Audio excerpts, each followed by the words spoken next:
ఇంత త్వరగా తిరుమల దర్శనం చేసుకోవచ్చా? పార్ట్ 2కి స్వాగతం అండి. మైక్ అనౌన్స్మెంట్లో కంపార్ట్మెంట్లోని నిండిపోయాయి, దర్శనంకి 24 గంటలు పడుతుంది అంటున్నారు. వన్ డే మొత్తం లైన్లో ఉండిపోవడానికి మెంటల్గా ఫిక్స్ అయిపోయినాం.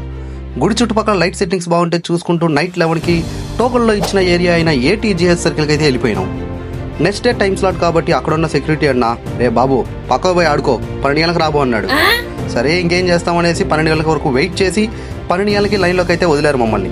మధ్యలో టెంపుల్ క్లోజ్ కాబట్టి ఆ గ్యాప్ని ఎంగేజ్ చేయడానికి మమ్మల్ని లైన్లో ఎంక్లోజ్ చేసేసినారు. ఆ తర్వాత ఎర్లీ మార్నింగ్ 4 లోపలే మాకు ఆ కలియుగ వైకుంఠనాథుడు, ఆపద ముక్కులవాడు, అనాథ రక్షకుడు అయిన ఆ వెంకటేశ్వర స్వామి దర్శనం అయితే అయిపోయింది. ఇక ఫైనల్ కంక్లూజన్ ఏంటంటే, టోకన్ లేకుండా పోతే మటుకు 20 నుంచి 24 గంటలు పడుతుందబ్బా.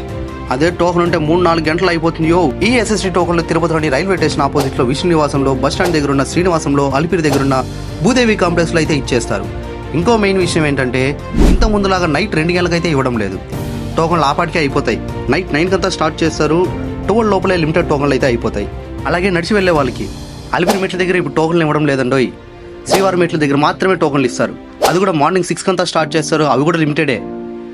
ఇక 1 ఇయర్ లోపు చిన్నపిల్లలకైతే పేరెంట్స్కి సుపథం ద్వారా ఈజీగా దర్శనం చేసుకోవచ్చు.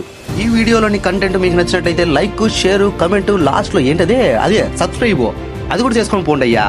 ఇట్లు మీ తిరుపతి పిల్లగాడు. Bye bye.